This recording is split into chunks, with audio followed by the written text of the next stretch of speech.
حضرت ابراہیم، اللہ تعالیٰ نے حکم دیا گھر چھوڑ دے، ہجرت کر، نکل آئے۔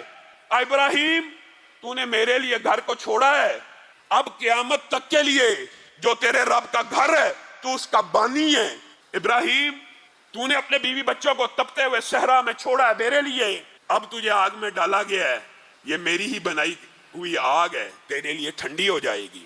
ابراہیم تو نے اپنے بیٹے کی گردن کے اوپر چھری کو چلا دیا، جا تیرا رب اس کے بدلے میں تجھے یہ فضیلت عنایت کرتا ہے، آج کے بعد زمین کے اوپر جتنے نبی آئیں گے تیری اولاد میں سے آئیں گے۔ ایک بیٹے کی قربانی دی، نیکیوں کو دیکھ نہیں لیا اپنے سامنے، اور یہ تو نبیوں کی بات ہے۔ ایک عام بات، عجیب و غریب واقعہ ہے، ایک عورت 75 سال کی عمر، دور حاضر کا واقعہ، کیپٹن کی ماں، پنڈی کا واقعہ، آنکھوں کی بینائی چلی گئی 75 سال کی عمر میں، جی ایچ کیو لے کے گئے، شفا اسپتال لے کے گئے، بڑے علاج کروائے۔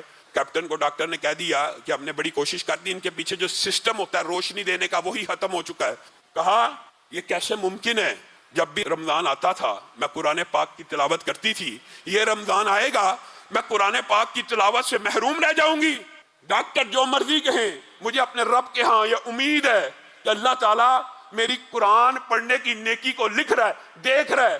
رمضان کا پہلا دن آیا، قرآن پاک کھولا، بسم اللہ الرحمن الرحیم کے اوپر انگلی رکھی، نظر تو آ نہیں رہا، بسم اللہ الرحمن الرحیم پڑھا۔ ماں جی نے جس طرح روٹین تھی، بسم اللہ الرحمن الرحیم، بسم اللہ الرحمن الرحیم، بسم اللہ الرحمن الرحیم 13 دفعہ پڑھا، صفحہ الٹا دیا، 13 مرتبہ پڑھا، صفحہ الٹا دیا۔ ایک ماہ میں جتنے قرآن پاک معمول تھا پڑھا کرتی تھی، اتنے ہی قرآن پاک پڑھ رہی ہیں، صرف بسم اللہ الرحمن الرحیم کر کے۔